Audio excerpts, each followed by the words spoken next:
All right, everyone. Welcome to the Friday night vigil for Northern Neck. I'm not in Northern Neck tonight. I'm in Pennsylvania for work, but I do have some J6ers lined up to call in. And so I'll do as usual and get started and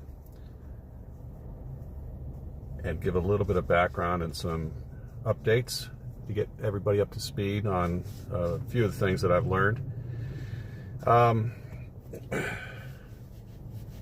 want to start off just again with a brief prayer. Heavenly Father, as always, help us that are fighting for our brothers and sisters that are so wrongfully held in jail,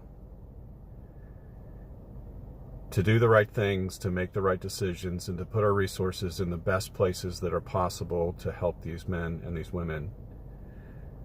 And I know that you've brought many, many people together across this country for this very reason, that we must not let this stand in this nation. And I thank you for your guidance and support and strength that you give to me and to everybody else who's in this fight.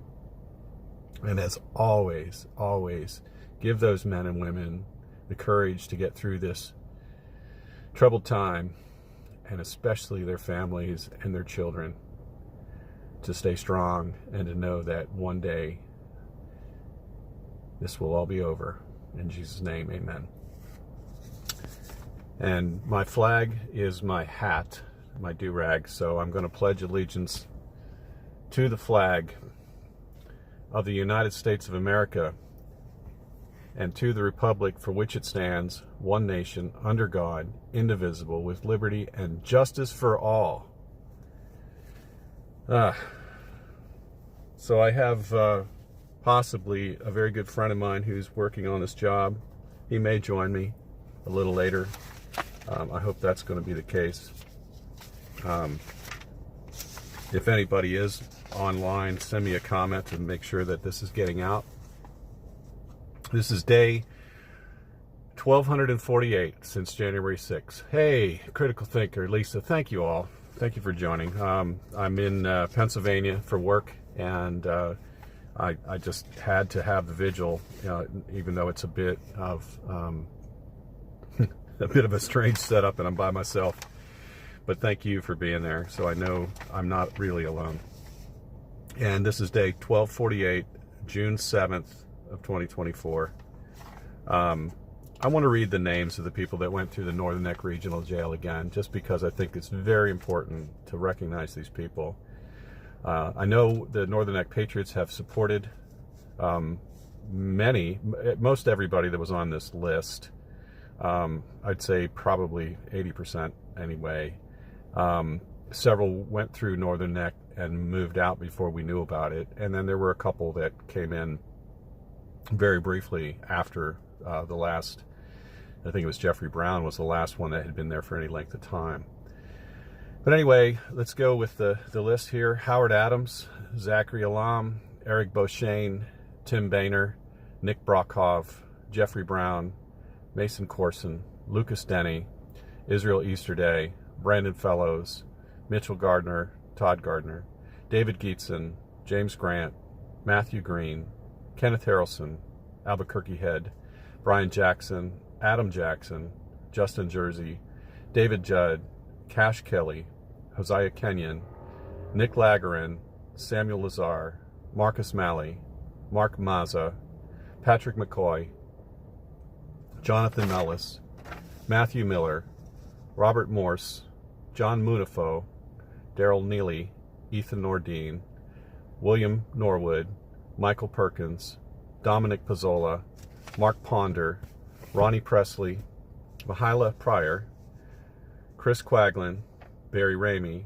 Zach Rail, William Reed, Howard Richardson, Thomas Robertson, Daniel Rodriguez, Jeffrey Sable, Ryan Samsel, Ronald Sandlin, Troy Sargent, Jeffrey Sills, Andrew Taki, Enrique Tarrio, Curtis Tate, Ricky Wilden, Shane Woods, and Kyle Young. And yeah, David Geetson I already got. All right. So a couple of things I want to point out. Again, I always talk about the NPR website, NPR, National Public Radio. If you just type that in, NPR and J6, you'll come up to an article that they've been covering since the very beginning of all of the arrests. And this blew my mind. I just pulled it up a few minutes before I started this tonight, but it looks like in the last week, since this was updated last, there are now 1,417 arrests. So we've broken the 1,400 number. And it looks like there was 1, 2, 3, 4, 5, 6, 7, 8, 9, 10, 11, 12, 13, 14, 15, 16, 17 arrests since the last time this was updated. And I'm going to read some of these for you. Sohail Bhatti. Interesting name. Sohail. Sohail Bhatti. Bhatti. 57 years old, from Cocoa, Florida. He was arrested on June 6th. So, yesterday. 57 years old, Cocoa, Florida. Charges are the usual: entering and remaining in a restricted building or grounds, disorderly and disruptive conduct in a restricted building or grounds, disorderly conduct in a Capitol building, parading, demonstrating, or picketing in a Capitol building. These are the big 4 misdemeanors. And I think that most of these are going to be the same. Tristan Seth Broderick, 21 years old, from Alabama. Tristan Broderick was arrested on June 4th in Mobile, Alabama. Robert Cittoni, Ciottoni, Cittoni maybe, 49 years old, from Willow Grove, Pennsylvania. He was arrested on March 8th in Philadelphia. Same charges. Ronald John Cloutier, 60 years old, from Rathdrum, Idaho. He was arrested on June 3rd in Idaho. Judy Fraze, from Texas. Doesn't give an age, but she looks like she's my age or more. Judy was arrested February 5th, 2024. That's weird. In Houston, Texas. So they must have missed her at some point. All right, that makes me feel a little better. Some of these are earlier dates. So maybe some of those are, just getting updated. Another person named Richard Inks in Florida was arrested May 29th.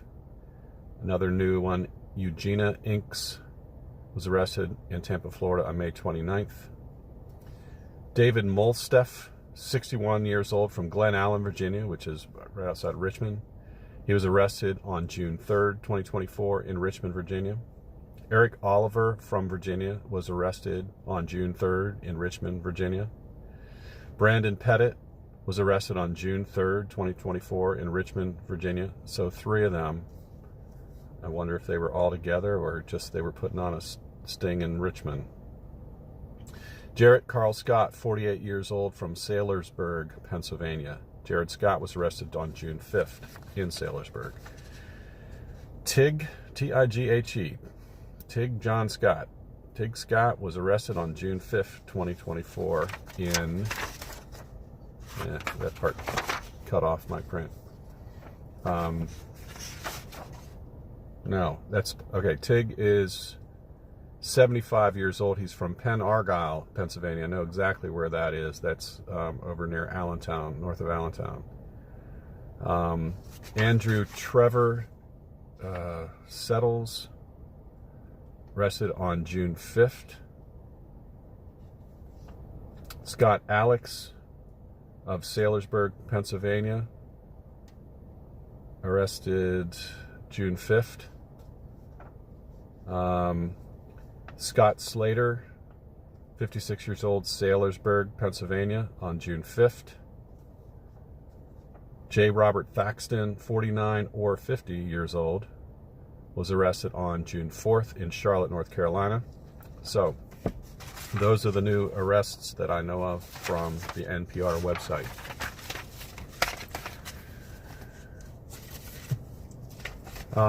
Hey everybody, I just want to say thank you all for tuning in to my little one-man show tonight. I'm on assignment. I'm working in Pennsylvania, and I just had to be out of town.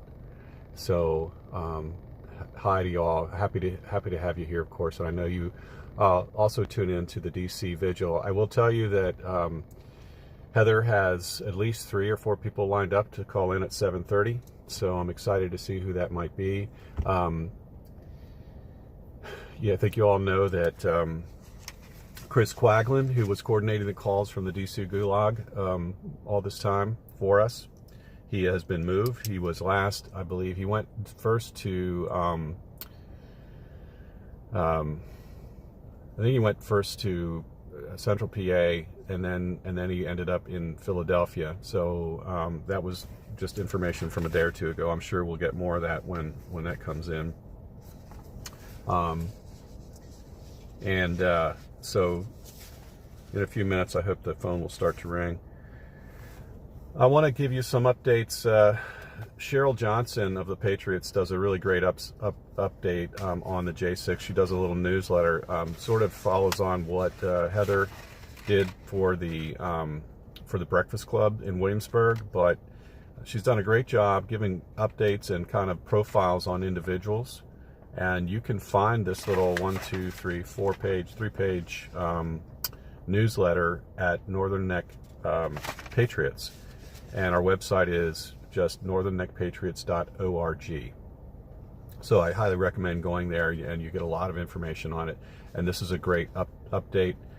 She updates it weekly, I believe, possibly monthly, but we try to send it out to our members all the time, and it's very helpful.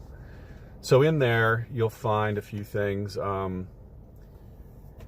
She lists upcoming sentences, and so that's right at the beginning. I think Andrew Taki was on June 5th. I couldn't make that because I had to come to PA. Andrew got, if I recall, 64 months, something like that. Quite a bit. And then you've got the other ones. I don't think there are any more coming up until I guess Ryan Samsel next week, June 13th, if that still holds. And then yeah, so Quaglin was sentenced to 12 years just a few weeks back. John George Todd was sentenced to 6 years. She's got Heather Idani in here, not a J6er. Heather Idani was one of the people that were protesting at the abortion clinics, and she was sentenced to 2 years. But others got way more than that.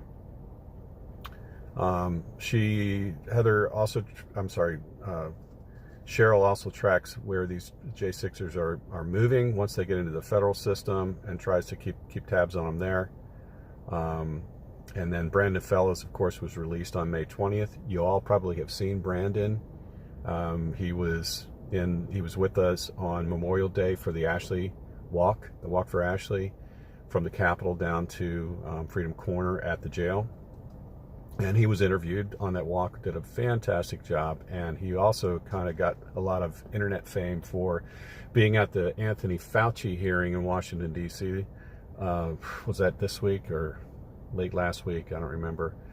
And he was making raspberry faces behind, he sat almost directly behind Fauci, I call him. So it was pretty fun to see that.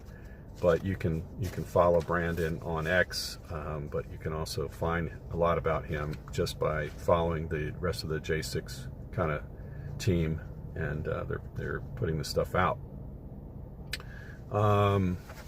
Anyway, let's see. I just, again, recommend you go on to the northernneckpatriots.org website and pull up this thing for yourself. It's very informative.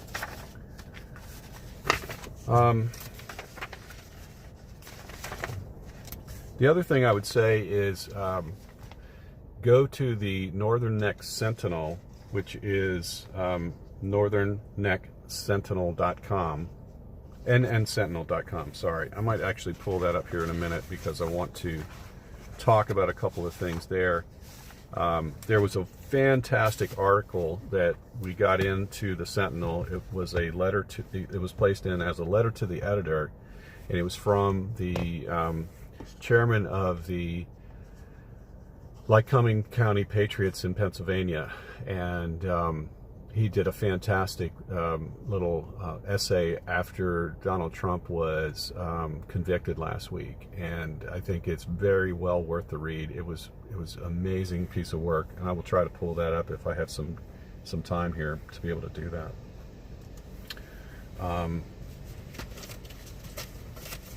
The other thing I want to call to people's attention, and this happened over the weekend, the international health regulations were passed, and for any of you that care about your medical freedom, which I think probably most people that are tuning into these casts do, you probably are aware that they were trying to change the pandemic regulations, the pandemic response regulations, and that didn't really make it because I think there was a lot of opposition. But the international health regulations, the IHR, was quietly passed, and that is not, that is basically the same way that our bureaucrats are passing new restrictions on our liberties, not by passing laws, but by changing existing regulations and enhancing those regulations and slipping it in that way. So this is the same idea, and you can just do a search for the IHR, and but all it's going to take basically is a signature by our Biden in chief, and basically it's going to take away our sovereign rights so that all citizens in any state that goes on and signs on to this or doesn't reject it, basically any state that doesn't reject it basically is giving up the sovereignty of its citizens, so that the next time there's a pandemic, bird flu, whatever the case may be, these unelected international bureaucrats associated with the UN can put in place major restrictions on travel. They can put in place rules on medications that are required to be taken, medications that would not be available, just like they did with the COVID pandemic, but just learning from what they did before and doing it again. Some of the high points from the amendments to the IHR. Article 1, National IHR Authority means the entity designated or established by the state party at the national level to coordinate the implementation of these regulations within the jurisdiction of the state party. Pandemic emergency means a public health emergency of international concern that is caused by a communicable disease and has or is a high risk of having wide geographical spread to and within multiple states, and is exceeding or at high risk of exceeding the capacity of health systems to respond in those states.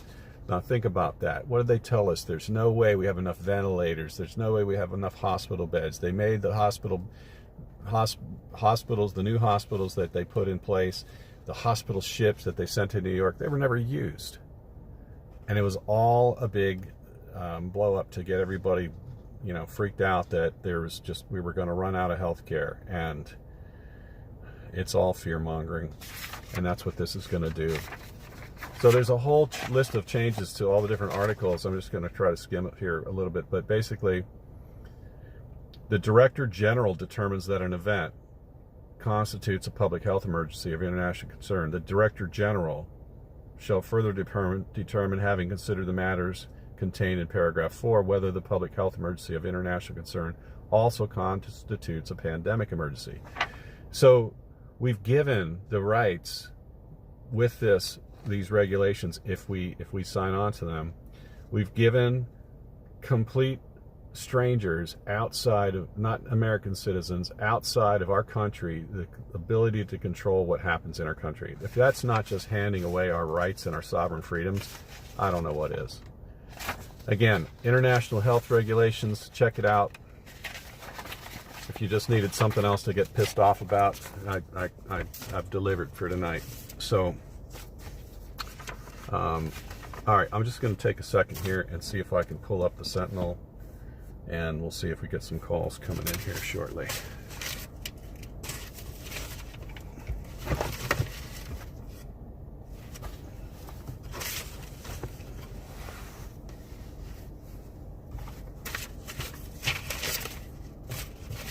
Oh no.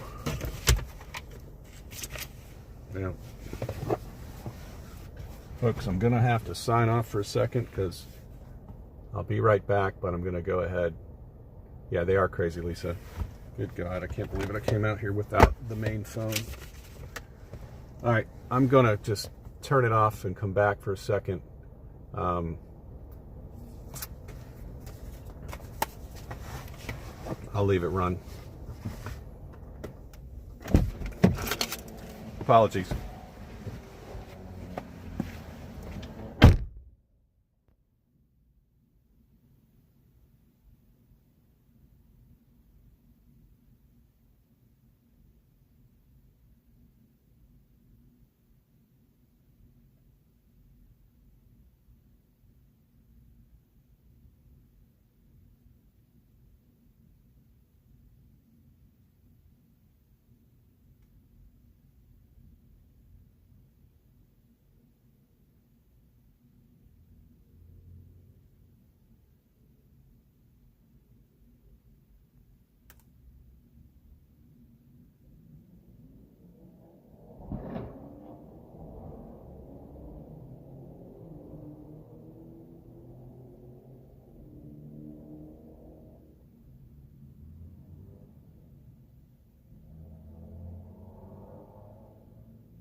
Yeah, well, I'm getting back into the live stream here. So, yeah, awesome. I'll let you do your thing, get caught up or whatever. Yeah, we're there. We're there. So I've got Jonathan Copeland on here, and everybody, thanks for bearing with me while I got that figured out. So, yeah, Jonathan, how's things going for you? What's up? What do you want to talk about tonight? Oh, well, I just want to keep positive. Been busy trying to improve myself out here. We've got the time to reflect on things and heal while we're here, and we're surrounded by good people, and I'm using this entire moment to, you know, kind of fix some things that I've had wrong with me for the last few years. You know, things have been good. We're eating good. We're working out. We're keeping busy. We're studying. We're doing things. Staying busy. That's my main goal here. Awesome. So are you reading? Stay out of trouble. You reading? I'm reading, yes. Yeah. Yeah. I read a book by Wes Watson. Was a non-negotiable, which is a motivational book about a guy that served 10 years in California prison. That kind of gets your mind ready for what you need to do to reprogram your mind to be a more productive person in all ways and possibilities. That sounds really great. Can you repeat the title and the author again? Yeah, the author is Wes Watson, Non-Negotiable. I tell you what, every day sixer that's going through this or beginning, anybody could read that book and realize they could be an animal, just stay hard. That's what it's all about. Right. Know? Right. Use it for business or whatever. I love books like that. Now I'm looking for some stuff with. I want to study some of the ancient philosophers, a lot of their quotes and stuff like that. Are you able to receive books if I were to send you one, Jonathan? Absolutely. I want to. Yeah. Yeah, go ahead. I tell you what, the only stuff that's been denied is some of the random people that are wanting to help, but they don't know how the jail system works, and I think they send things that aren't, books. It's like they end up just destroying that stuff. But it is what it is. The books, you can always send books. I love to learn. I'm trying to fix myself on things, and if you ever do send a book, I would love. I'd love it. I'm reading Lord of the Rings too. I got a couple Lord of the Rings books. Oh, that's great too. That'll take you away, won't it? I mean, that'll take your mind off of things, right? It will. I'm actually working on the basic literature, reading and writing. I don't know what you call it, but it's something that maybe it's a school book. I'm trying to work on my grammar, spelling, writing. This kind of stuff I lacked. I'm just a simple construction worker where I come from, and I got a GED, and I didn't make it past the sophomore, and I did what I had to do. We all do what we have to do, but I'm trying to fix some things. My grammar is just lacking. My writing skills is lacking. My reading's there, but those are the things I'm working on. That sounds great. Well, I have a book in mind. Yeah. It's called The Daily Stoic, and Oh yeah. have you heard of that? No, I just know Stoic is something that's my mentality. Always has been. A karmic debt. I live life based off karma. I give what I want back in return. Right. Usually it works well for me. The Stoicism is one of my favorites. Well, cool. I've tried to send that down there, directly through Amazon. I got one of them got kicked back. I don't know if the other one got through. There may be a version or a copy of it. There may be one book out there floating around. So if you talk What's it called again? It's called The Daily Stoic. I'm sorry I don't remember the name of the author, but he just takes, sort of like. It's set up in chapters of different kinds of stoicism or different themes, and then he just breaks down a little something, whether it's Marcus Aurelius or whoever it might be, and I would like that a lot. Yeah, and then it's kind of like it also kind of almost translate the passage into how you can use it in your daily life. So it's really kind of cool. And there's one for every day of the year, or so you can read it that way, or you can read through the whole thing, whatever you want. But very helpful. I would love that. Yeah. So okay. Well, make sure to give me your number so I can get it addressed to you down there. Yeah, my name's Jonathan Joseph Copeland from Lima, Ohio. It's 389-575. 389-575. Great. All right. I'll be here till September, so I look forward to doing this again. Yeah. Well, me too, absolutely. And yeah, I'm not sure. So are you kind of coordinating the calls then, or somebody who's... No, it's I've been asked. I think Taki's helping out a lot. Mm-hmm. But I believe he just got sentenced. So I have. I don't know if you guys know Heather. She's around. Right. I can coordinate with some of these people, and if you ever need it, I'm available. Okay. Well, especially when it comes time to do national anthem, Great. Yeah, last Friday was great. That was really well done. So that was cool. So one of our live stream followers, Lisa, says that the author of that book is Ryan Holiday. So Ryan Holiday. Yep. So I will definitely look for it. All right. Good. Yeah. So you say you were in construction. What did you do? I'm a laborer. I was a union laborer. Labor Local 329 out of Lima, Ohio, which is the AFL-CIO. Remember the labor unions that voted for Joe Biden. Right. Yeah, those people. It's the workers support Trump, and the leaders really stab us in the back and support Joe Biden. Uh-huh. They completely destroyed us, decimated us during 2020, the COVID. They told us to go get welfare when we needed insurance. So I started my own business. It's called TMC Concrete and Excavating. Unfortunately, that failed as well because I was arrested by the FBI, and just decimated by this entire experience. But I still have my LLC and I hold the business. But when I get out of here, I plan to return to it. Mostly excavating, but I do a lot of flat work, driveways, steps, sidewalks, decorative, you name it. Uh-huh. But I want to get out of that because it's a young man's game, and get out of the heat, put your butt in the seat, I remember talking about this now last Friday, and you were talking about the equipment operating is kind of where you want to be. I was just talking to a site contractor on the project. I'm in construction as well, and we're finishing up a project trying to get done. And was talking to the site contractor about how things have been with, the pandemic, materials, all that kind of stuff work. He said they do a lot of pipe work in Pennsylvania, especially Western Pennsylvania. There's a lot of pipe work out here.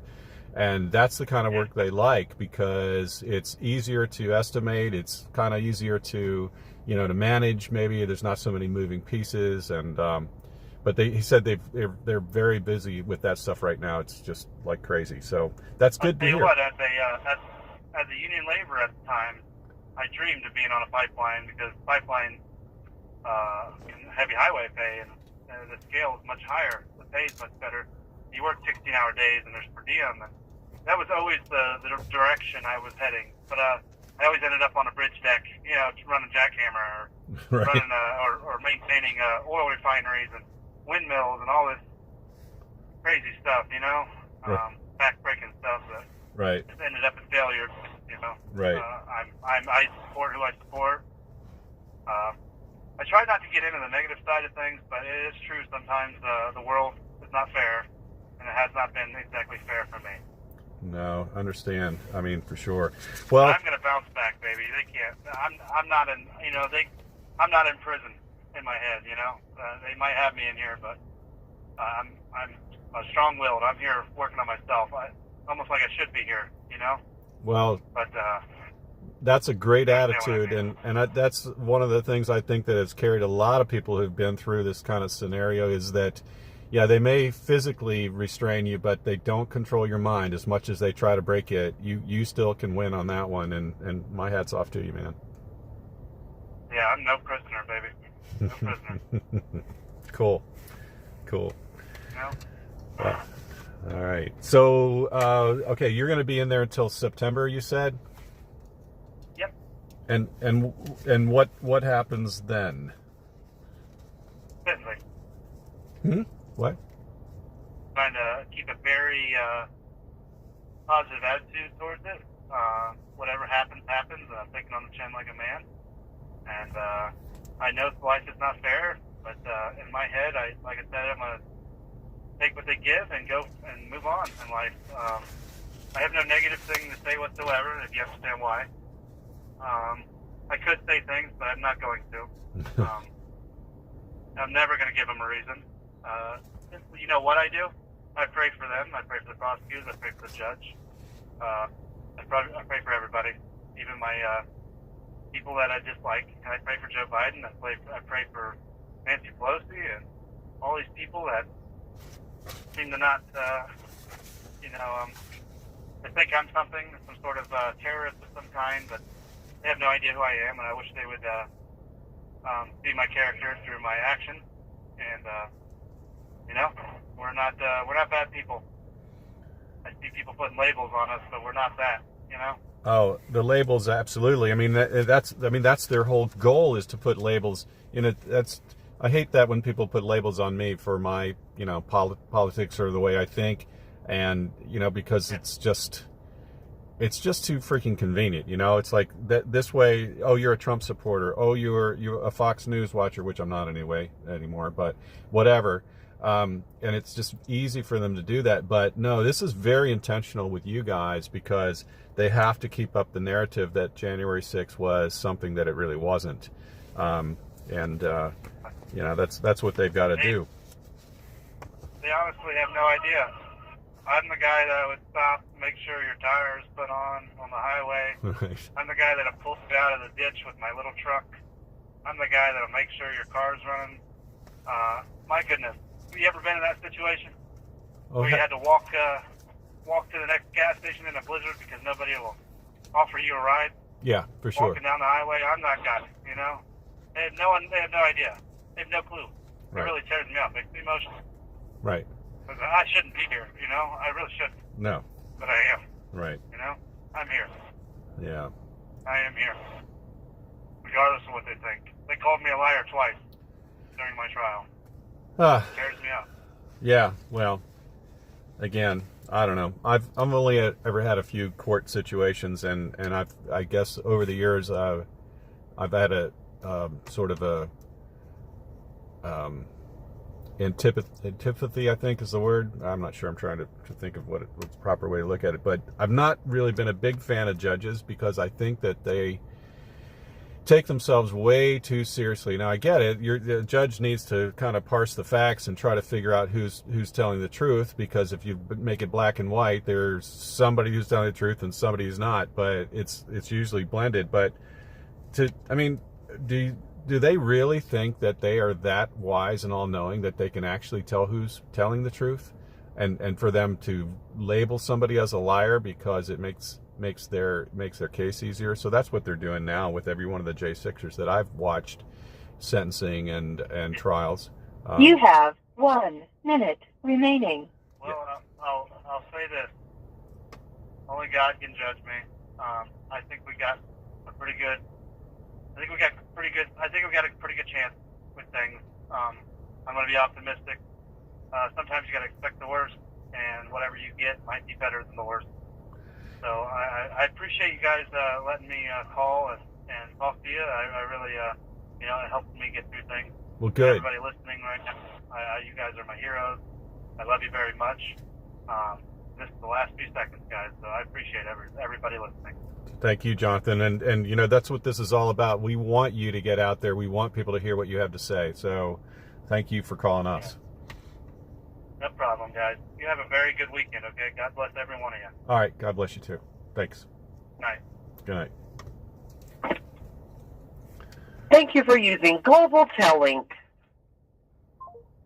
All right. Jonathan Copeland.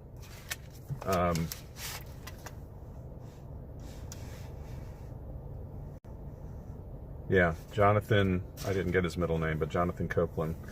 And I do remember talking to him about construction last week, and, so I think he's going to do great once he gets this behind him, as a lot of those J6ers are going to do. I mean, my goodness, many of them were small business owners, self-employed, whatever. These guys will come out of this stronger, I believe. So fantastic to hear from him.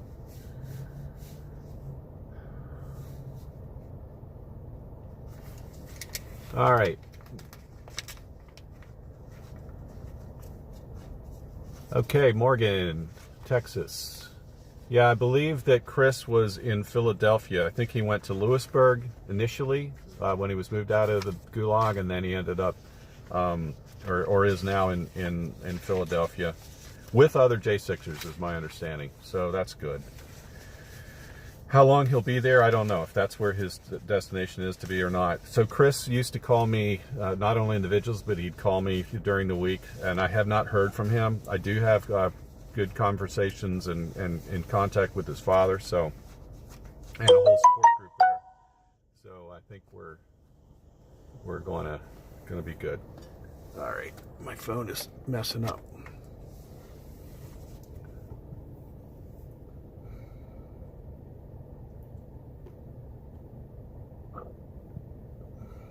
I'm just scrolling through here. This is kind of nice that I can get the phone in a way that I can actually see who's calling in, or who's who's writing in the chat. So this is kind of cool. Critical thinker. Yeah, you're right. We must have exit and abolish the WHO, World Health Organization, the UN. What is the UN doing for us? What's it done for us ever? We got to get these people out of here.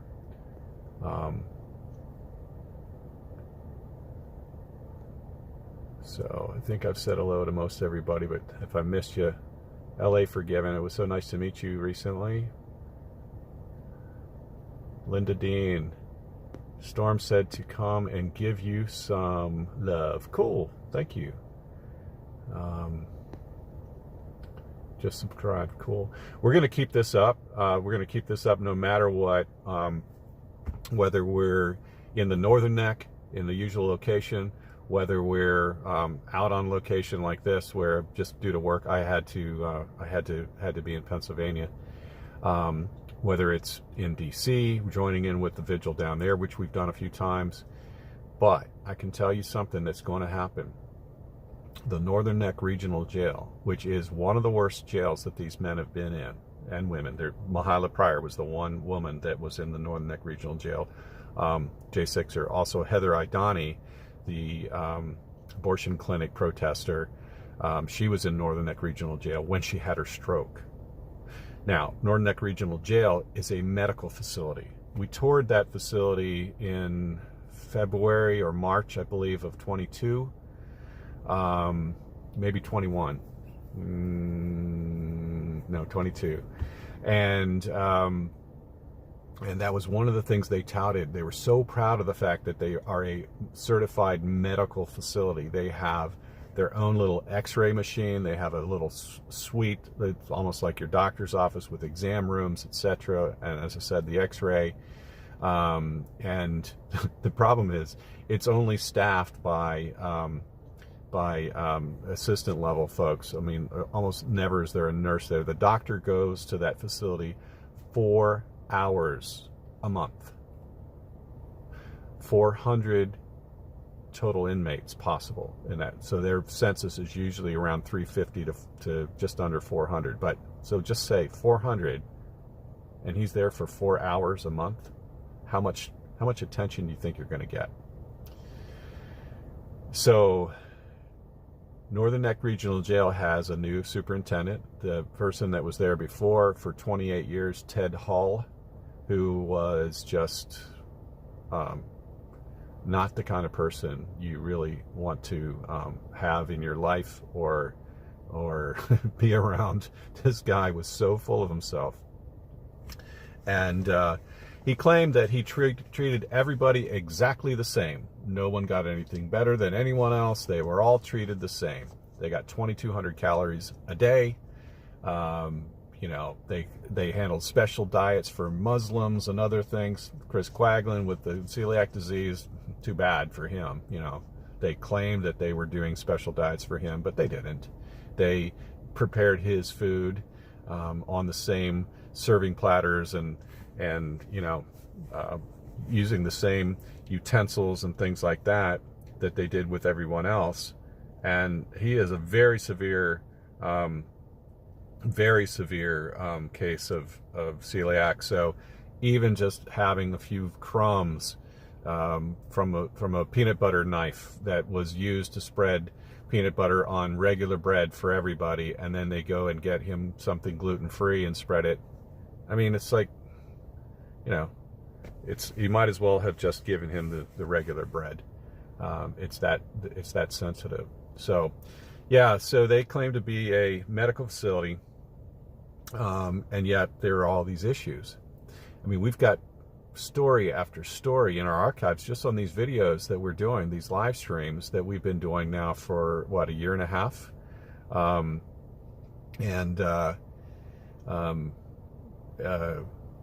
Brandon Fellows, for instance, when I saw him in Washington, D.C., recounted the story about watching another individual.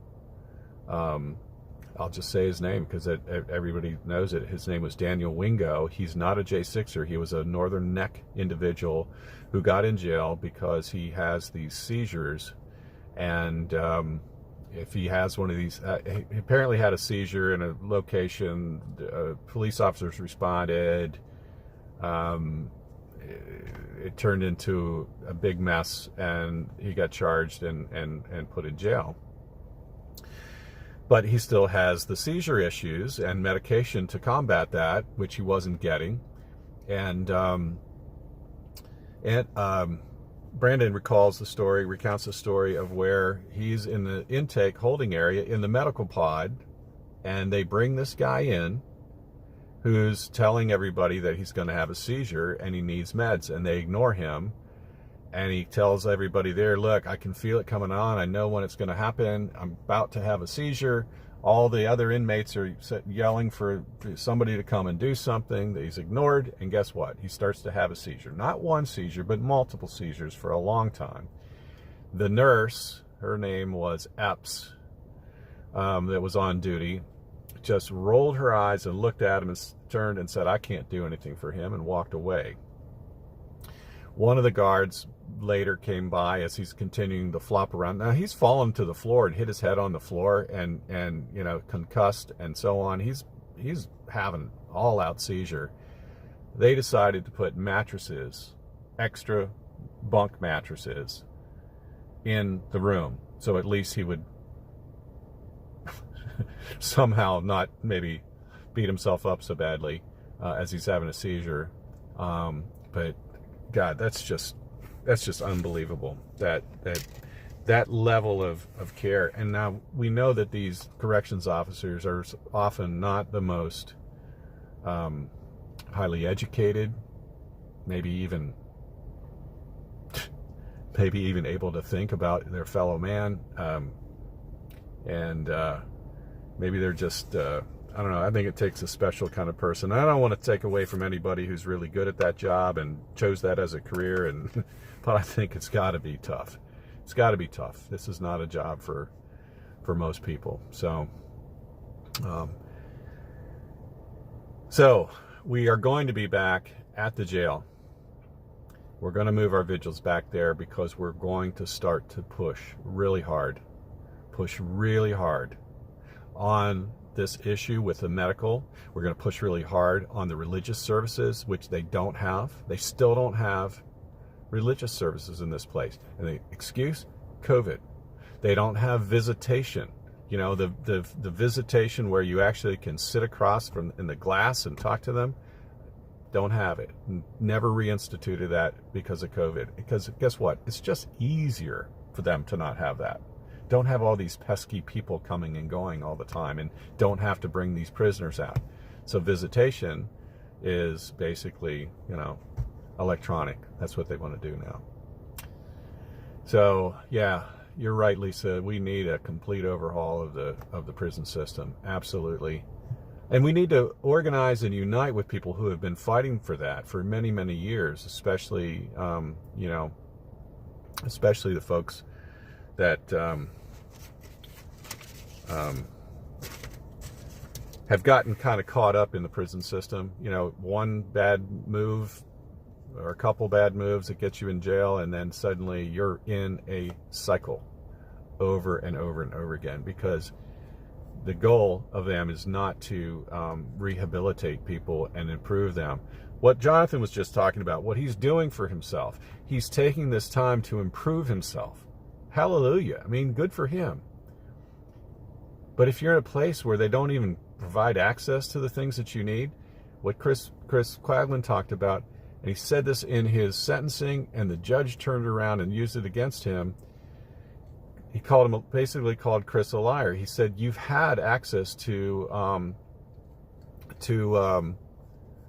your discovery. You've had access to discovery.com or whatever the heck it's called. And but he never did. And he was limited in his ability to get with his attorney and work on his case and prepare for things.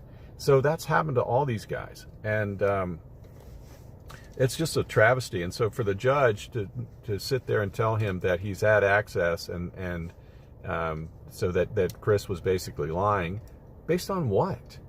Based upon what someone else told him, the marshals told him? Well, the marshals don't really care about what's going on in the jail. It's the jail facility themselves. So, yeah, that needs to be looked into. And where the heck are congressmen?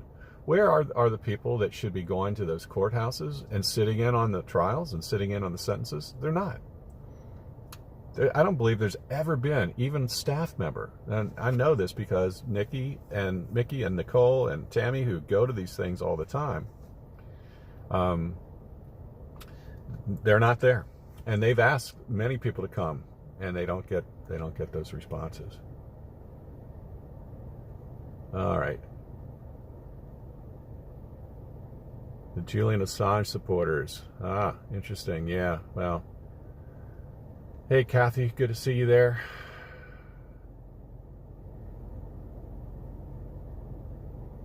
Too bad churches. They're being... Yeah, we need churches to support things too. I don't know. There's just a lot of that needs to be done. But listen, folks, we are going to be back in front of that jail. We're going to continue on this.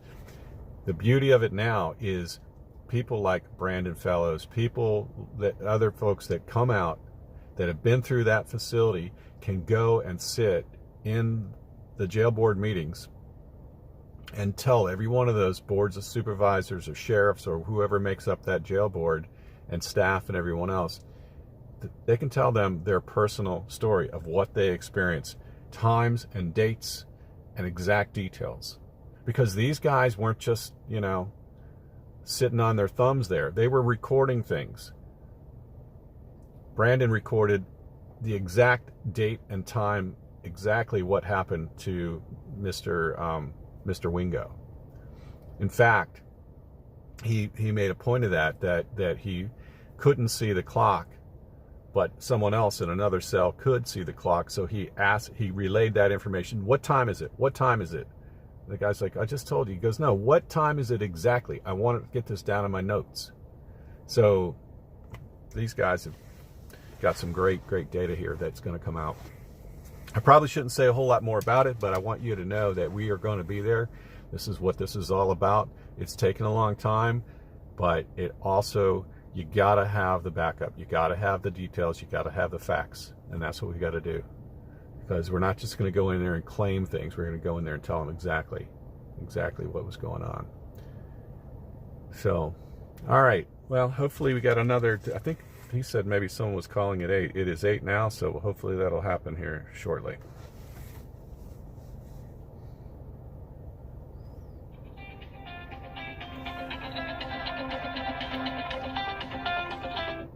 Right on time.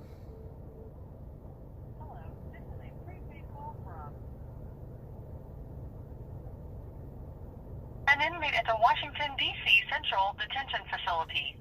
To accept this call, Press 0. Your current balance is $54.26. This call is from a correction facility and is subject to monitoring and recording. Thank you for using Global Tellink. Hello, how's everybody doing tonight? Hey, we're doing all right. Everybody is Tom, and of course everybody online. We got a lot of people online, but so who's calling? This is Jonathan Pollock and Joseph Hutchinson. Hey, Jonathan and Joseph. Just got out of a hole. All right. Oh, yeah. How's it? Yeah. So yeah, tell us more about it if you can. If you can't talk about it, don't. But just tell us what you want. Oh yeah. I mean, it was, we jumped in to help somebody who was getting assaulted, and then they hit us with fighting for no reason. You know what I mean? Literally, one of the guards told the white shirt that we were just defending the other guy, breaking up the fight, and they basically said we don't care.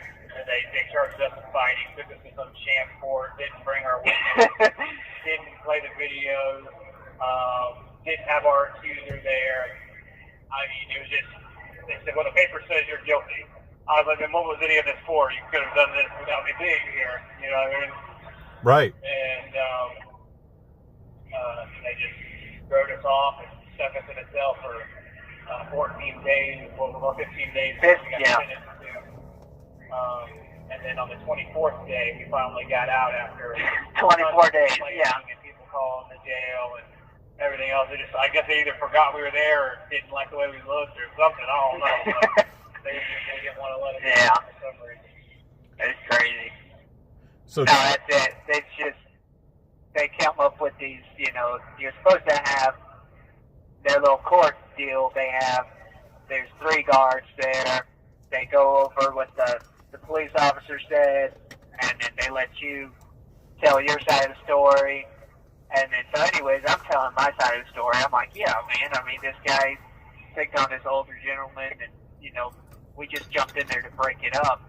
So there was no reason for us to be here, you know, expecting that, oh, yeah, of course. And then they're like, yeah, that's not what the paper says. And I'm like, well, did you look at the video, or did you ask any of the witnesses? And they're like, no, we didn't, but it doesn't matter. I'm like, oh my goodness, this sounds like DC court. I mean, this is basically just the same exact thing everybody else deals with. And so it was funny, but they hit us. They're like, yeah, 15 days in the hole, which is, you know, you're just 24 hours locked down in a cell, and you can't call anybody or anything like that. And then, like you said, the 15 days came up, and we kept talking. We're like, hey, we're not supposed to be in here anymore. And they're like, yeah, we'll see what happens. Just like laughing about it. And I was just like, what in the world? What did they just put us? They put us in the never get out zone. So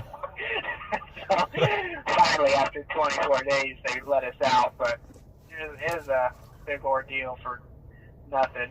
But So, anyways. did you say you were in there for 20, did you get any time out during the day at all? I mean... They let us have 5 showers out of the 24 days. We were allowed to take 5 showers. The rest of the time we had to take a shower in the sink and all that. But Yeah, they got they come by the cell, you know, real early in the morning. And if it doesn't meet whatever, you know, you have to have your light on, you have to have your bed made, nothing on your floor, you know, desk meat. And if you don't have everything the way they want it, if you have anything hanging up, like, you know, drying your clothes or whatever, then you don't get to go to rec, you don't get to shower. Wow. and, yeah, so they would use that a lot of times as an excuse. And then a lot of times, because almost every time I had my bed ready, all that, there's never really a good excuse for it. But then they would just wait until the next shift, and they'd be like, oh, yeah, sorry, you're out of time. You just don't get one. And I'm like, what the heck? It was crazy. But it's something else. Old DC jail, they got it going on. Yeah, no doubt. Gotta figure it out. But, yeah. Leave. Well, it was a good constructive time. Read lots of books. Oh, yeah? You had a lot of time just to sit there and think, you know. And, you know, I just read a couple good books I can recommend to the audience. You know, Tender Warrior, great book. Stu Weber. His name was Stu Weber, I think. Stu Weber. Wrote it. Yeah. And John Eldredge is Wild at Heart. 2 very good books for, you know, learning about being a masculine man for the Lord, and how Jesus was the epitome of what a man should be, and we should all strive, you know, of course, to be more like Christ and to live by his example. Right. You know, how his yea and nay was what it meant. He was a man of his word. He spoke with authority. You know, he didn't look down upon the poor and needy and those in bondage and those affected by injustice, but he stood for them, and he had compassion for them. And he didn't stand by and let the Pharisees just, you know, destroy people. He confronted them and fought them with scripture and, you know, showed the fallacies of their arguments and their hypocrisy, and you know, and that he was just a man who knew what he was about. And Yeah. I love that term. So great book, great time, read through the Gospels and really look at just how Jesus stood, and then just apply that to your life. And that's what I was working on while I was in there. And just writing down examples of Christ standing. You know, he went into the temple twice and threw the money changers out. It's okay to be angry. You know, you can be angry at unrighteousness and injustice and perversion of God's word. And Jesus, he did that twice, and he's a good example. You know, when wickedness is happening, we can't just sit by and let it triumph. One of my new favorite verses is, I think it's Mark 10, is where it's at, and it's from the prophets of old to John the Baptist. The kingdom of God has suffered violence, but violent men must take it by force. You know, God's letting you know that we're in a war, and they've been killing us at the beginning, and that ain't going to change. And you have to be a violent man. You have to be a man who's willing to stand, because they're doing everything they can to keep people out of the kingdom of God. And so it was a good time of reflection too in there. And, so that was the silver lining. What they meant for good, or what they meant for evil, God meant for good. Yeah. Wow. No, it's always good to be sometimes go through stuff like that, because it's, you know, you can take everything one way or the other. You know, you could be thrown in there and just constantly get into a depressed state of, you know, this isn't right, I shouldn't be here, you know, this isn't what I was wrongfully accused, and, you know, you can just dwell on that and then completely waste all the time that you have. Or you can say, you know, this is what it is, I'm here. Now take advantage of the time that you have and better yourself, you know, take it and, you know, see what you can do. Constantly continue to understand that, you know, I can't waste time. We only have so much time on this world, and we can't just waste it doing nothing and complaining about the situation that we're in. You know, we have to understand, listen, we can look at ourselves while we're in here, because there's nothing much else to do, and understand, you know, what can I better in myself? What does God want more of me? And you take that time and you study and you try to learn it, because that's all the Lord wants. He says he makes such a way where he wants to spend time with us. He wants to teach us. He wants to show us that there's a better way of living than just, you know, suffering and going through this life trying to, you know, fight every little thing that comes at us, and, you know, just trying to basically, my brother, and he's a bull rider, you know, he rides a bareback, and, you know, we love going to rodeos, but, you know, if you try to fight that bull and try to outmuscle that bull, you're never going to do it. That bull's always going to be stronger than you. And if you try to outstrong that bull, you're going to be thrown off every single time. But you have to learn how to ride that bull. You have to learn how to ride him buck for buck and spin for spin, and to hold tight to him, and to not overpower the bull, but to learn how to ride with each buck, each spin. And that's how life is, you know. You can't outpower the life. You know, life's going to bring all these ups and downs and these things that aren't fair. But you have to learn how to handle them and learn how to, you know, ride with it and understand, you know, these things are for our good. We can better ourselves through these things, and, you know, use it to the glory of God, and understand that this happens to everybody in life. You know, there's injustice. We live in a corrupt world and with corrupt men. And if we're not willing to, you know, try to better ourselves in, you know, every situation that we're in and see the injustice in it, and not just fight it and complain and say, woe is me, why am I dealing with this? But to say, you know, this is what it is.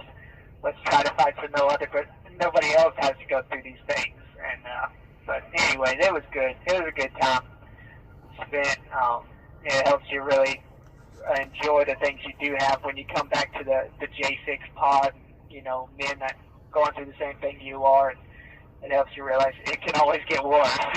So, you know, we could be in a worse place. So it was good.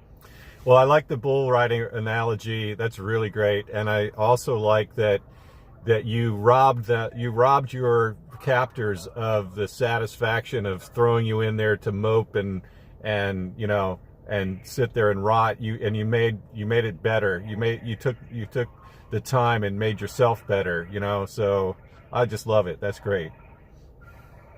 Yep. Yeah. So Jonathan, oh, go ahead. Yes, sir.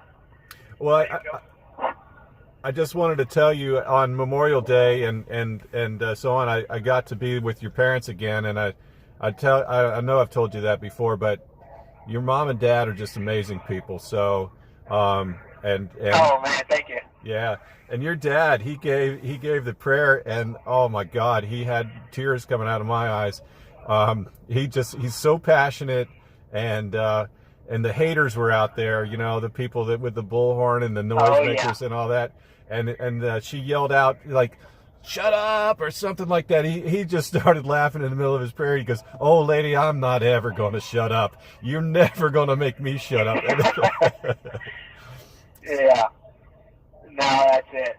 Yeah, that's what I love about my dad. One of his greatest traits as a man that he's passed down is, you know, a man that will actually show his real self, his real feelings, and being passionate about something. Yep. It's not something to be ashamed of. It's real, and people can grab a hold of it because it's not fake. And a lot of people love that of my dad because he's, you know, you understand who he is the first time you meet him. You know, he's not putting up a front. He's not Right. trying to hide something. Right. He's honest with you, and he'll tell you how he really feels, and he's real about it. And you know, it's one of those things that, you know, I wish more men were like that.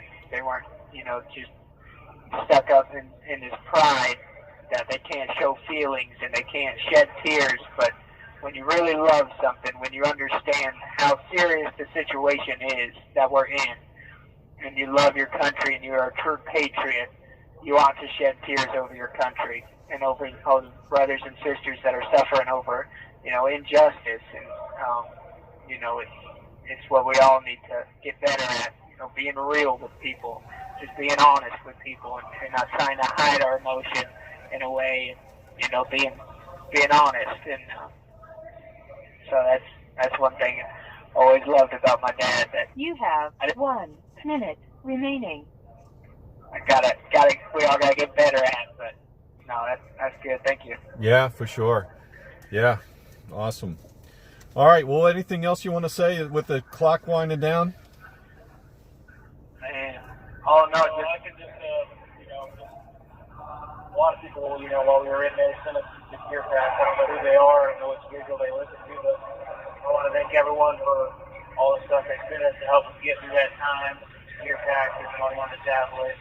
We truly do appreciate the support that they give us, and God bless y'all. We enjoy it. oh yeah, no, that's good. Thank y'all again. Yeah, you bet. Well, thank you guys. I'm glad to hear you back amongst everyone else, and I'm glad you made good use with all that time, and look forward to talking to you guys again. All righty, see y'all. Thank you again. All right. God bless you. Good night. Thank you for using Global Tellink.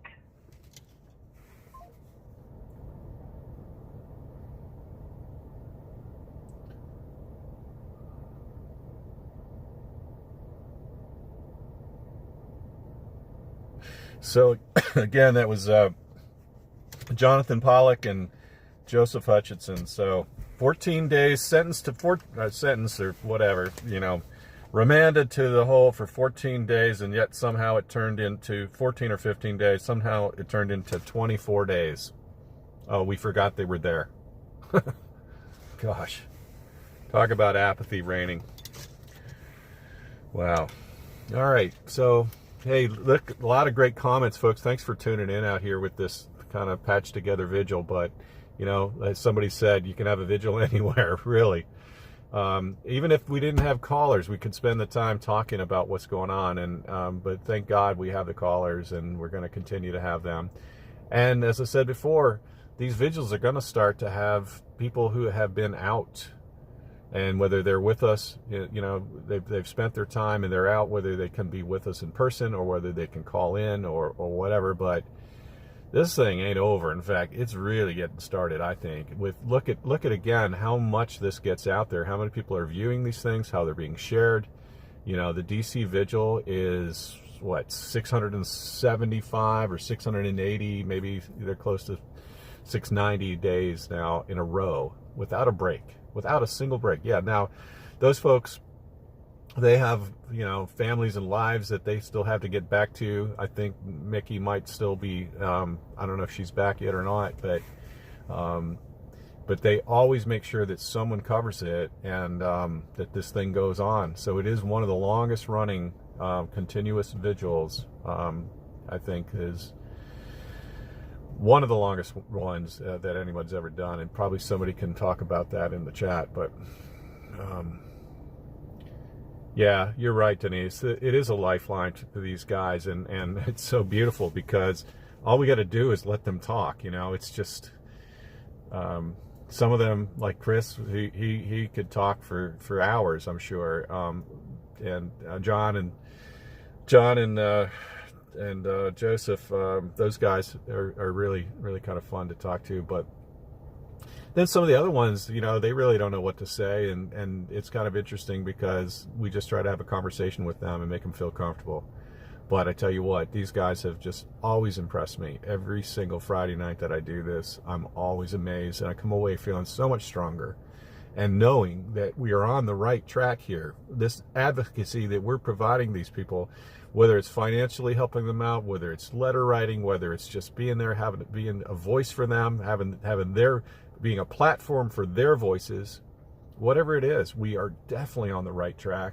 And that is the thing that's going to foil these people, because everybody, y'all know the news cycle in this world. If you can just get through one news cycle, people will forget about it. And that's what they intended with J6. That everybody would forget about these people. They could park them away there for years, and they wouldn't come out. They wouldn't go to hearings in Congress. They wouldn't tell the true story of what happened, and they could just sweep this under the rug. Ain't happening. Ain't happening at all. So, and that's because of y'all, and it's because of the people in Northern Neck, it's because of the people in DC, and it's the people across this country.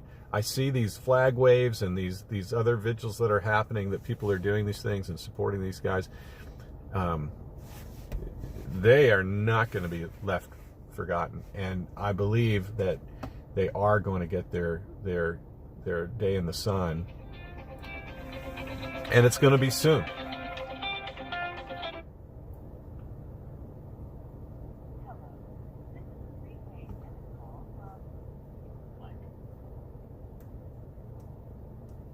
An inmate at the Washington, D.C. Central Detention Facility. To accept this call, press 0. This call is from a correction facility and is subject to monitoring and recording. Thank you for using Global Tel Link. Hello, this is Tom. Hey, how are you? Good. Who's calling? This is Olivia Pollock. Hey, Olivia. Great to hear from you. I just talked to your brother, believe it or not. Oh, really? Oh, I had a good surprise seeing him today. Yeah? That's awesome. Good. Well, thank you so much for calling. I tell you what, I'll tell you the same thing that I just told your brother. I always love being with your parents, and they're such amazing folks. So, yeah, they're just wonderful. So anyway. Oh, I think so too. I agree with you there. Yeah. They've been amazing parents for sure. They say the acorn. They were very good. The acorn doesn't fall. What? The acorn doesn't fall far from the tree. So that's what. Oh. Yeah. So, well, yeah. So what's new? I know the last time I heard you, I was in D.C. on Memorial Day, and I think that was it the last time. And you were organizing the challenge, I think, on the inside there, right? Oh yeah. Yes, sir. And that was no challenge that. Yeah. Go ahead. It was no little challenge, from my understanding. Yeah, I have to say I was a little bit sore the next couple 2 days, but it was good. It was a good challenge. That's what challenges are about. Push yourself. Yeah. And keep going. Right. Just like, and yeah, that was fun. We had fun doing that, and I think we had. It's neat always I always work out with Jonathan. Me and him have a barn gym together that we built, and so we're always pushing each other. And so I was like, well, might as well keep pushing everybody else over in here. And so it's just like what we're going through now. You know, it's uncomfortable, and you have to go through hard times, but you got to keep going. At the end, you look back and you're like, man, I can't believe I just did that many. It was like 360 whatever squats and lunges and all those things. But at the end, you're like, man, I did it. And so I think that's the same thing with life, like going through what we're going through now. Yeah. We're going to be able to look back and be like, man, we made it through. Look what God's done and brought us through. And I just said, yeah. So working out always kind of correlates with pushing yourself and with life. So yeah, I think it was a fun thing to get everybody together, and I'm glad it worked out. We'll do it again next year. Oh yeah. Well, yeah. That people can work up to it. Maybe it sounds like maybe I'll even give it a try. Right, yeah. Yeah. Yeah. And that's what I said is neat about it. Like, if you can't do the whole thing, do part of it. I think the main thing was just coming together and right. You know, having a common goal. So yeah, that was good. So that's neat. But good. yeah. So I had a neat surprise this morning. Seeing like Johnny's been in the hole for the last 20-something days, and so we've been working to get him out and praying and, you know, trying to get him out of there. And this morning I had talked to my mom last night. We've been, you know, they'd been calling in and stuff, and I never heard back if he got out or not. And so this morning I looked out the window. We had just got our doors unlocked and looked out the window, and there he comes. I have a view to the rec yard. And so all the guys came on there, and they were waving because they could see my window from the wreck. And they were waving at me and pointing over, and then here he comes. I'm like, yes, thank you, Lord, he's out of there. and then Joey starts doing laps around the place. I'm like, they've been sucking us up too long. They just stretch their legs. Funny. Oh, that's wonderful. You got to see them with your own eyes. That's great. Yeah. Oh, yeah. It's kind of neat how that happens. Got that perfect spot. I'm able to see him every once in a while, and yeah, we can encourage each other through the windows. Nice. And that's a neat thing. A neat thing with that. We have Johnny's verse was let's see, what was it? Hebrews 10:23, and he said, "Let's hold fast to the profession of our faith without wavering, for He is faithful to that promise." And that's what he said. He said, just hold fast, you know, stay strong, don't give up, because God is faithful. And so I have, when they go on rec, I have this paper that I put in my window, and it says, hold fast. And we, you know, keep each other, encourage us, you know, stay strong, don't give up. We're getting through this, and God's with us. He has been faithful, and that's what's neat, you know, like looking through this past couple years, you know, we've gone through such valleys, and we've seen mountaintops, and we've gone down through valleys again, and it's like when God sets you on that mountaintop, you know, at the end of this, when we're, you know, when everybody's out back with their families, and we can, you know, not stop fighting, but we can rest a little easier. Right. Then we can look back on that mountaintop and overlook all those valleys and rocks and hills and cliffs that He's kept us from falling over, and see, you know, what God has been faithful. And it's neat that in Psalm, you know, I've been reading in Psalms, and the verses just come alive when you're going through stuff like this. And it said, you know, He has been faithful. He is our defense. And it says in Psalm 59:16 and 17, He said, I will sing of Thy power, yea, I will sing aloud of Thy mercy in the morning, for Thou hast been my defense and refuge in the day of my trouble. Unto Thee, my strength, will I sing, for God is my defense and the God of my mercy. And it's like, it's talking about, I will sing in the morning, for Thou hast been. It's past tense, you know, He'd already seen God being faithful. So we had that confidence, he had that faith that he knew he would continue to be so. And there's been a lot of talk, you know, with Trump getting found guilty and all that, like, oh no, what are we going to do now? That's like, personally, you know, Trump's never been the one who I'm looking up to save us. God is. God gives us strength. God created us. God, any strength that we have comes from Him, and any power that He gives, is God-given. And so looking into man is like that is no obstacle for God. He can still do what He wants and use who He wants to, to get this country turned around. And then it said in Psalm 52, a couple chapters over, my soul, wait thou only upon God, for He is my expectation. For my expectation is from Him. He only is my rock and my salvation. He is my defense. I shall not be moved. And God is my salvation and my glory, the rock of my strength, and my refuge is in God. Trust in Him at all times, ye people. Pour out your hearts before Him. God is a refuge for us. And it's like, wait only on God. Don't get discouraged because circumstances are looking worse and worse, and like, oh man, what are we going to do now? God's still the same God. He's still got all the power. He'll give us what we need. And that was neat, like working with Johnny in the hole. I was feeling low one day, and I was like, man, Lord, I don't know what to do. And so I just went back to my cell and I sat down and just started praying, be quiet. Just took time to be quiet. And it's been a little bit since I've done that. I kept myself busy and trying to get, make time pass fast. But that time I said, I was feeling discouraged. I'm like, Lord, what do we do? I want you to get the glory for getting him out of there, but I don't want to call all these people to have him call up at the jail if you're going to get him out. I want you to get the glory. But then it was me. As soon as I got done praying, I opened my Bible, and it was the verse of the day was, ask and you shall receive, seek and you shall find, knock and the door will be opened to you. And I'm like, man, Lord, he just answered it like right there. And he's like, ask and you shall. And so I told Mom, I'm like, okay, God gave me an answer. Have everybody start calling up there. She's like, ask and we'll get these doors open. But that's what I think is neat, like that little stuff like that God's done through this whole through my whole life, but more like through these past couple of years, it's been like, God, what do we do next? Like, what's the next step? Where do we go? And you really just get along with God, and He gives you answers like that right away.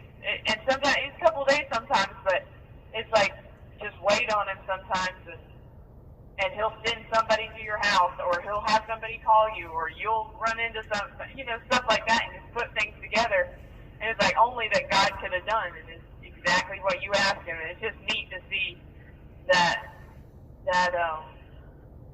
stuff like that, and that I think God uses stuff like that grows our faith, and because He's been faithful in the little stuff, we can trust Him with these big problems and big decisions. So my word to everybody is hold fast, don't give up. All you patriots out there and all the ones in Northern Neck, man, I hear it's a lot worse over there than it is for us over here, but hold fast, don't give up, because God is good. God has been faithful, and He will be faithful to get us through this and show us, what we need to do next and where we need to go. And I just want to thank everybody out there today just for standing and for,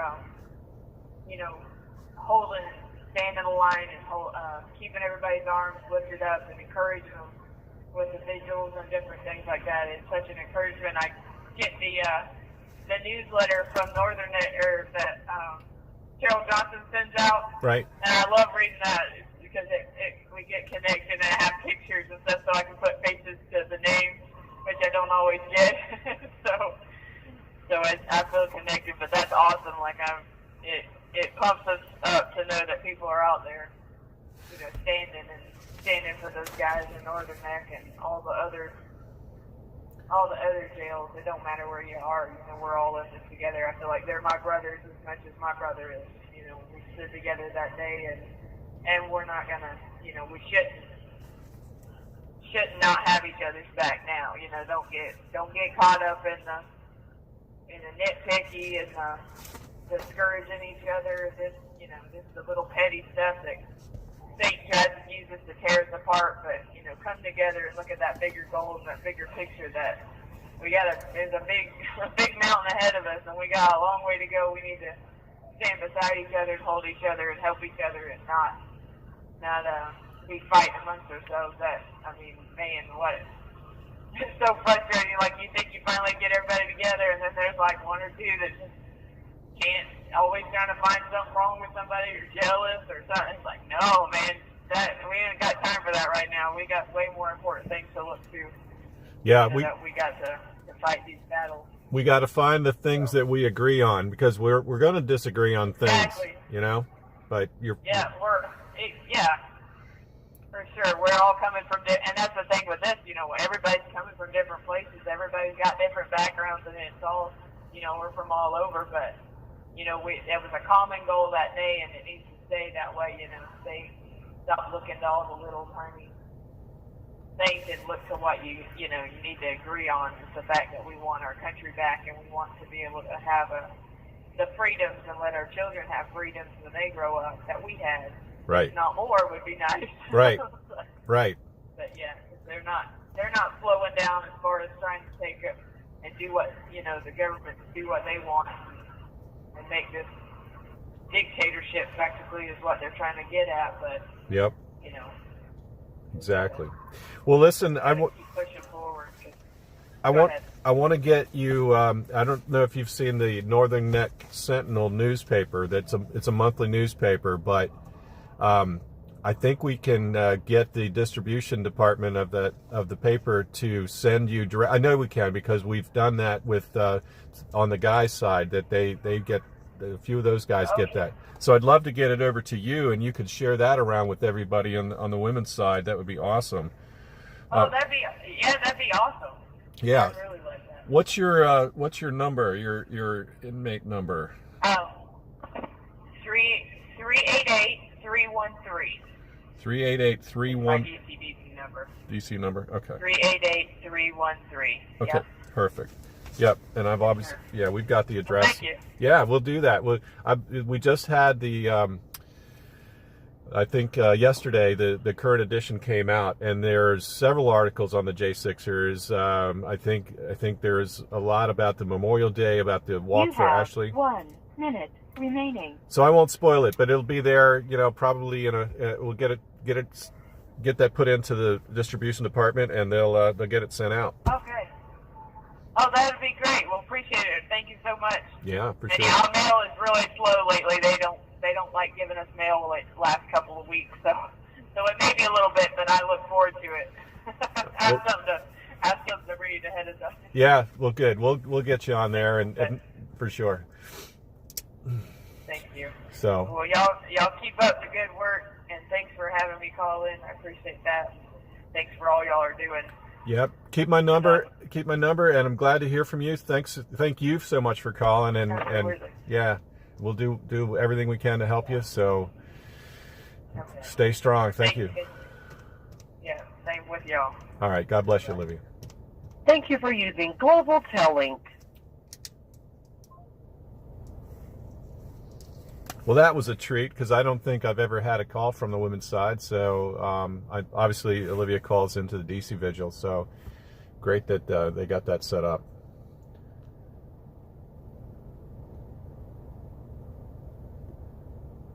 I was going to ask her. I don't know what the pecking order or the ages are, but whether she's older or Jonathan. But it's kind of cool to know that they both have a workout barn that they put together. That's pretty neat.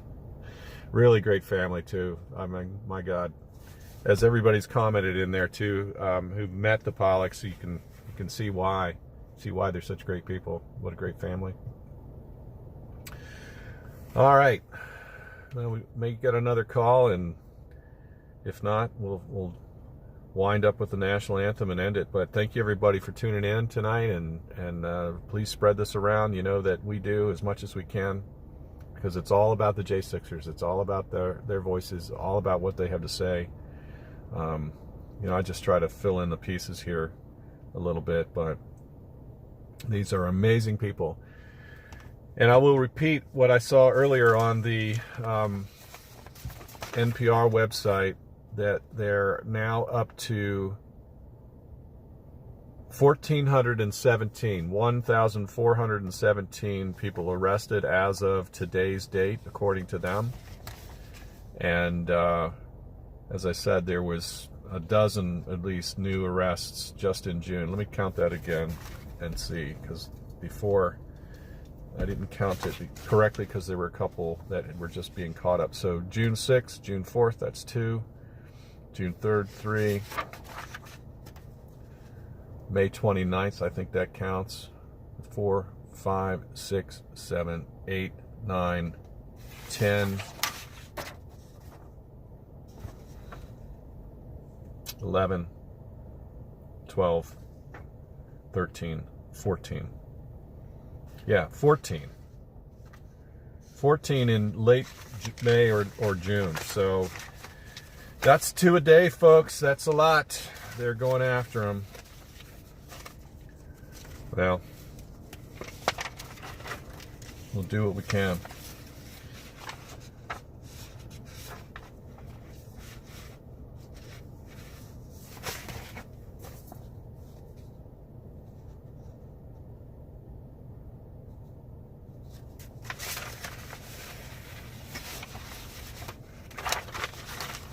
Let's see what else is going on. Just again, for folks that may have just tuned in, please go to nnsentinel.com. That's the northernnecksentinel.com. And go to our website, which is northernneckpatriots.org. And you can find the newsletters on there that Olivia was speaking of. And you can find lots of links to other things in there as well. I'm going to see if I can pull up, because there's some great articles in this month's edition of the Sentinel.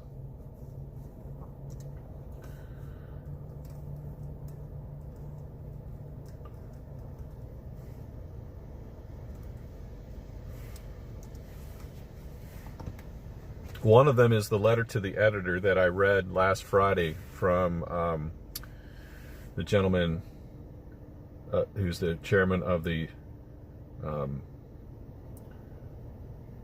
Lycoming County Patriots. And it had to do with the conviction of Donald Trump. It was very well written, and it's in there as a letter to the editor. Oh, please.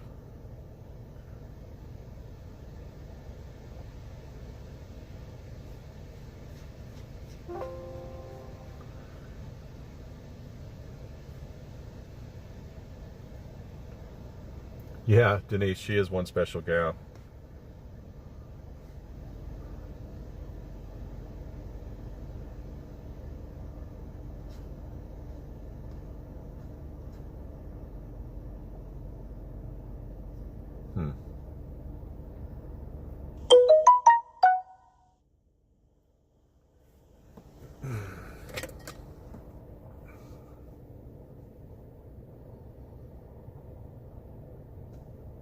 Well, I guess I don't have connection here where I'm sitting. So anyway, look it up. NN Sentinel. NN Sentinel. That's SENTINEL. NNsentinel.com.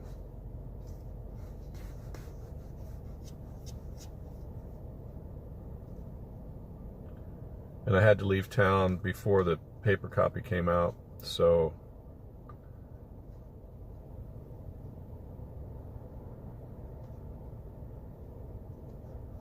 sorry for not having it handy here.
getting there. I'm getting there. I think I'm going to be able to get this.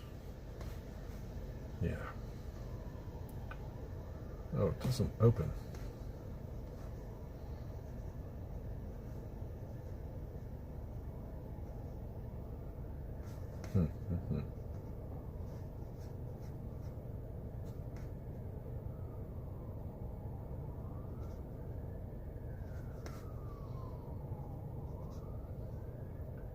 Yeah, I'm trying to, at least, so that's it, NN Sentinel.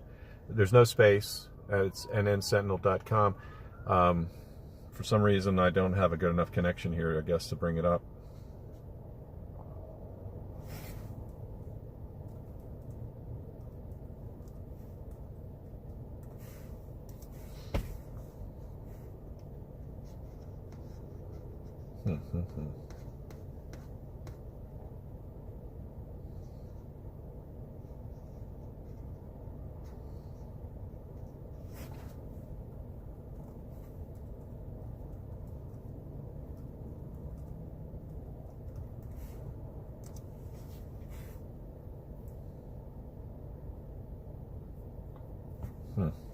Yep, not going to be able to do it. All right. Well, anyway, I guess that's it for looking that up. I miss my co-hosts Cheryl and Maurice, because they've always got great things to talk about. I guess I'll see what's in the newsletter that Cheryl put out. So this is, I'll just try to put it up here. So this is what I said is on our website. Oh, we're backwards here. How about that? So if you can read backwards, let me put it in the mirror, I guess, maybe. Anyway, again, she does an update of the upcoming sentences, gives the outcomes of recent sentences, gives locations when people get moved, when folks are released. We want to see that column expand a lot more, hopefully soon. New arrivals in DC, and other kinds of news. So she did an update on Dominic Pizzola, who's got cancer he's dealing with. He's in Butner, North Carolina, and he's trying to get treatment. So that's Dominic Pizzola. Chris Quaglin, as everybody knows, he was sentenced to 12 years on May 24th. And we believe he's in Philadelphia right now. She's got a highlight on Taylor Jonatakis and his family, and I think it's Marie is his wife. And she's just done some amazing things too. She does this Sunday devotional kind of calls in, and she's got something here on Barry Ramey. We know that Barry's got great support with his fiance, who's done wonderful stuff. And let's see. She talks about John Munafo, who has been in West Virginia, I think. And he'd been in a really tough place. He was getting very poorly treated. And so I think there were some calls that helped to kind of change that situation. And so again, these calls can make a difference. This is what Olivia was talking about on making the calls to try to get her brother out of the hole, out of the SHU, the special housing unit. And that's what I was trying to get at with him. 24 hours a day, that's not legal. It's supposed to be 24 and 2, I believe. 2 hours out, 22 and 2 is what it's supposed to be. 22 and 2. To be in there solid 24 hours, plus, I don't think that's legal. So I'm hoping these guys are recording all that information too, and we're recording it, obviously. And then, of course, in the newsletter, Cheryl wrote about Brandon Fellows getting out, which was amazing, and Brandon's quite a character and a sharp character, and he's going to do great things as well. So, pretty good stuff. All right. I think we're getting down here to the wire, and this will be interesting because I'll be singing here by myself, but hopefully we'll be singing with the J6ers. Got another 12 minutes to go. So, I do appreciate everybody who's tuning in and helping out in the chat, you know, filling in who's talking, that kind of thing. We talked about, you know, having a moderator. I think that Maurice is going to start to try to work on doing that, you know, to kind of help answer things as we go. Because as I said, normally we're in front of the camera, and so I don't get to see who's calling. We may be able to turn this around, I guess, but it's really not conducive when you have more than one person. But again, I really appreciate all the notes and again, people clarifying things and helping me fill in the gaps on things that I don't know. So appreciate it a lot. Denise, I like what you said. He has a plan. Patience and trust is a key, and it's a test of faith. And this all is a test. It's a test that these individuals are going through. It's a test for everybody who, you know, where is our faith? What's our purpose in life? You know, what do we stand for? What do we, you know, people talk to me all the time about what do I do? What can I do? It's all out there. Do it. This is a prepaid call from Andrew Talkie. All right. Andrew Talkie. an inmate at the Washington, D.C. Central Detention Facility. To accept this call, press 0. To refuse this call, hang up or press. Your current balance is $52.58. This call is from a correction facility and is subject to monitoring and recording. Thank you for using Global Tellink. Hello. Andrew, how are you? This is Tom. Good. How are you doing, Tom? Good. It's been a while since we talked. It's been a while. Yes, sir. Quite a while. Yeah. So, Yeah. So, yeah, I got sentenced Wednesday. So it's planned. So, got a couple years left of this. yeah, I did see that. And tell me, what was it? 64 months? What was it? 74. 74. So, with the way things were looking, where the guidelines were, with my medical hardship that we thought he was going to take into account, with all the COVID lockdown stuff taken into account, we thought we would be looking at, you know, anywhere from a couple more months to maybe 8 or 9 more months, you know, maybe somewhere in the low 50 range. Right. But he decided to, even though the officer I allegedly assaulted said this whole time that he was not hurt by me, specifically stated that he was not hurt by me. The prosecution even said he was not hurt by me. When I went to go get sentenced in April, they allowed the prosecution to essentially guide him into making a statement saying that he was injured. When we went back Wednesday, my attorney even read the part of it out stating where the officer says that the facts were supplied to him. Huh. Simply saying that the prosecution told him what to say.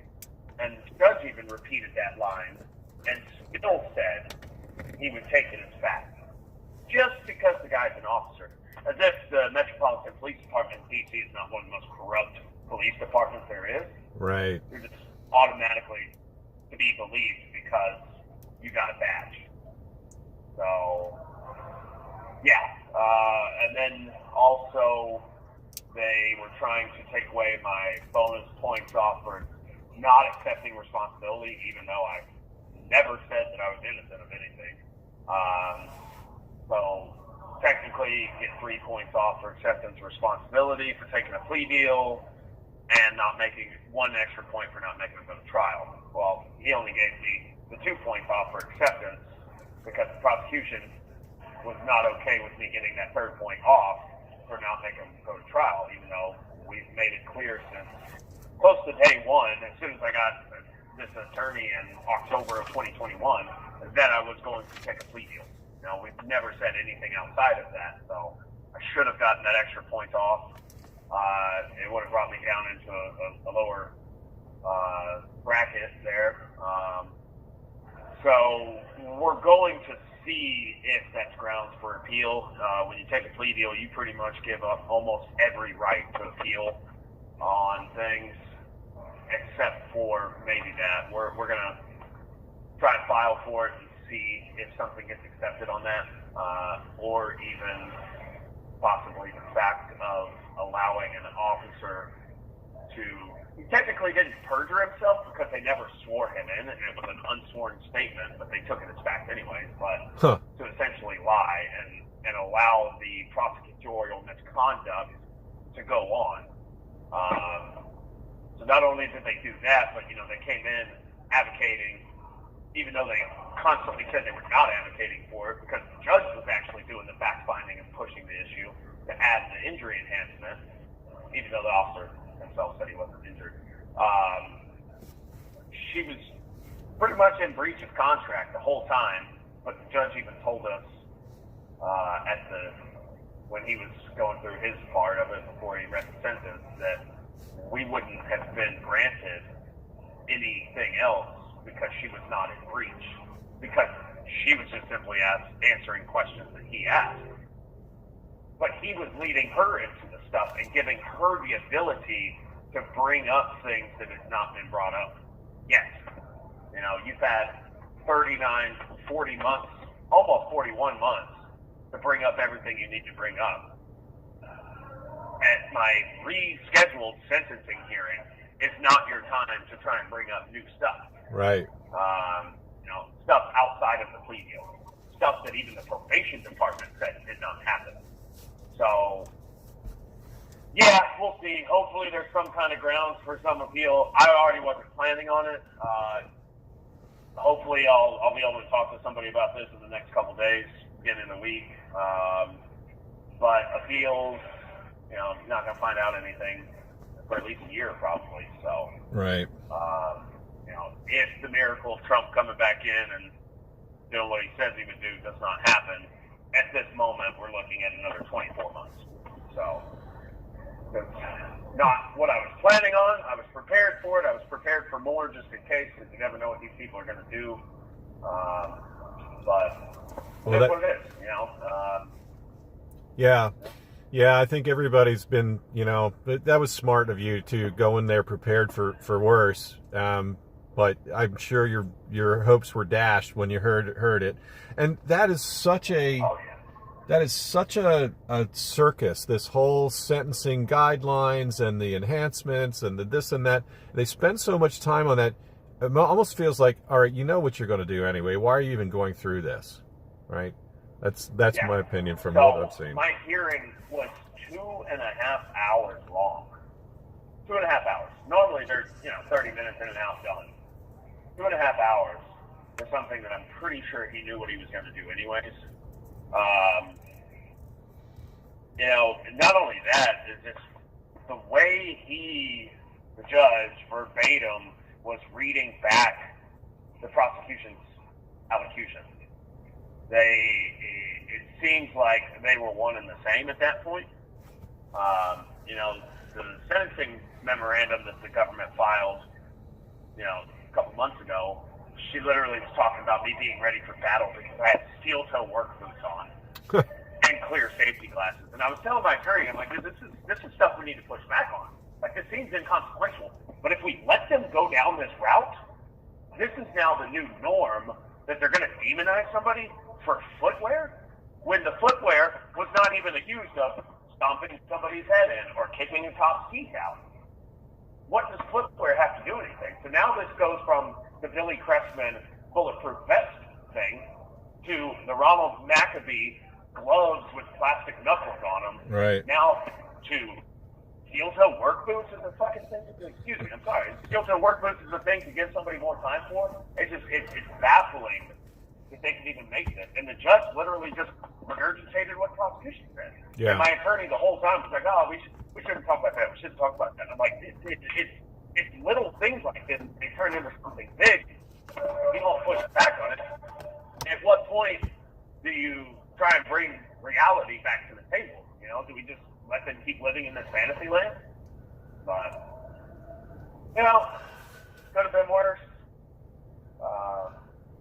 But Yeah. Well, yeah, so we got about a minute and a half until the anthem here. So. Okay, cool. Well, yeah, thanks for sharing on the steel-toed boots. I think probably a lot of people don't really understand what steel-toed boots are about. So. Yeah. Well, this was definitely coming from a guy I think who's probably never worn a pair of steel-toed boots before. Right. Who was your judge? Judge Nichols. Nichols. Okay. And for the most part, he seemed like a very sympathetic, smart man. And for some reason, he seemed to have it out for me. So They're all going. Yeah, they're all going along with it. About 20 seconds on the anthem here. All right.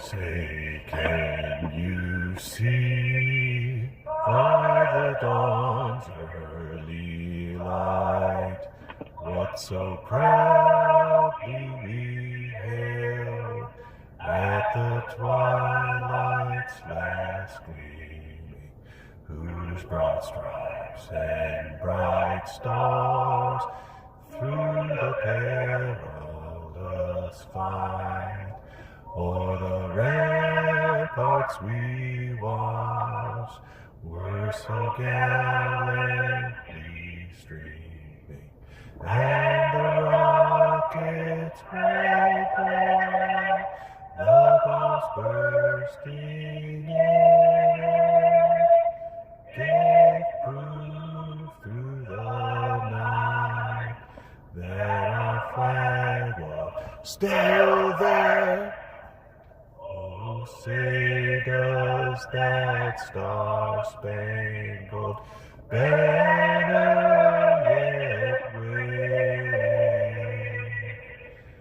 o'er the land of the free and the home of the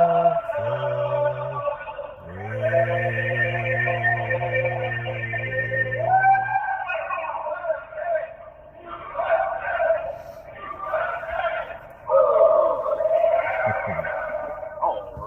All right is right. Better and better. You guys are just doing amazing. That's awesome. I love it. Yeah. So, on the other side of this, my judge did say that he was going to grant me the ability to stay here for another 4 months to finish up some medical treatment that I just started that I cannot risk missing some treatments of. So he said he is going to hold the paperwork and allow me to finish that up just so we don't risk complications in my treatment. As long as he does what he says there, I shall be with y'all here and then still able to talk every once in a while for the next few months, hopefully through about October by the time I get done with this stuff. So I'll probably start calling in a little more, bothering y'all a bit. That's cool with me, and I'm glad to hear that because I was going to ask you. I know what a hard time you had at Northern Neck, and then even in Lewisburg, getting proper treatment. In Lewisburg, they messed you up. They gave you the opposite, as I recall. So yeah. So going into that part, like I said, we thought that since he knew every bit of all the medical problems, the hormone imbalances, the breast growth that doctor forced because of treating me wrong, the broken hand from having to defend myself from people trying to touch the breast growth, the hand that was never fixed at knee surgery, the fingers that were almost cut off when an officer stomped on them at the Capitol that day. I got tuberculosis at Lewisburg. I've had COVID 4 times in jail. We thought he was actually going to be more sympathetic to the cause there, and it seems like he gave me about 4 or 5 months off for all of this, including the time that we spent at a level 7 penitentiary as pretrial inmates during COVID time as well. So we went at times months on 24-hour day lockdown, being handcuffed to and from our cells to the shower every few days. It was kind of seemed like a slap in the face. Wow. Like you really think that me having to have 2 to 3 surgeries by the time I get out of this to try and correct some things, if I can even get a lawsuit, one, to pay for the stuff, and 4 or 5 months off is what you value that at. Wow. Like my hand is never going to be the same. My right hand is going to be missing the tip of the ring finger, at least half of the ring finger probably, and then have rods and pins in that same hand. So my hand's never going to be the same. Right. Like my chest is never going to be the same after having surgery. And not only that, like the dangerousness of going under the knife. You know, if you don't have to, you never want to have surgery. Right. So, you know, 4 or 5 months, like that's. They almost should have just said, no, I'm not going to give you anything off there. Yeah. You know, a few of us have had some traumatic experiences. You know, some other guys have had trouble getting cancer treatment. You have 1 minute remaining. The stuff I had gone through, and you would think that, you know, judges that see a lot of different cases and they see that some people are getting really disparate medical treatment, that would actually play a bit more than what it did. But, you know, it is what it is at this point. Hopefully there's some room for appeal. Maybe 12 months from now I'll know. You know, maybe 8 months from now if Trump's in, we'll see. But not going to count on it. Not going to bank on that. And, you know, just try to do what I can to keep it up the next 24 months. Yeah. But thank you, Tom, for everything you do. Thank you, everybody else that's there. Y'all have a wonderful night. And I'll speak to you soon. I'll try and give you all a call next week, too. So. Good to hear from you. God bless you, Andrew. Have a good night. Thank you as well. Bye. All right, bye. Thank you for using Global Tellink. All right, everyone. Thank you so much for tuning in with our makeshift vigil here tonight. But it doesn't matter where we are as long as we get to hear from these beautiful, brave patriots. And another 4 tonight, Jonathan Copeland, Jonathan Pollock, and Joseph Hutchinson together. Then Olivia Pollock, and finally Andrew Taki. And, man, they are getting that anthem down, aren't they? They really are working on that. That's really, really, that was the best one yet, I think. So thank you all for tuning in, and yeah, I just send all my love and blessings and everything to you all. We all are in this together. We're a team. We're gonna stay with these people, and we're never gonna forget. So we're gonna do everything we can for them. God bless you all. Have a great week and weekend, and good night.